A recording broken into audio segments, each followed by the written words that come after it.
lähtöpaikalla seuraavaksi Jaappo Kuronen vuorossa, mutta me otamme sitä ennen maaliin sitten Kirju Tsuikovin Sulta Jyväskylästä sarjassa H13A, eli eipä ollutkaan Rastiretin pojat tänään nopeampia, vaan Kirill sieltä ensimmäisenä ylittää maalilinjan ja tekee hyvän loppuajan 21.49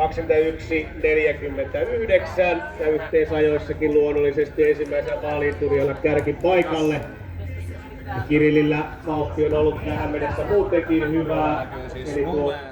Ihan hyvin tuli pari sieltä virtaa. No muutama virhe, mutta sitten aika vauhdilla kirvasit maaliin. Oliko siellä nopea kulku Tamaskoa tänään? No, oli paljon soita.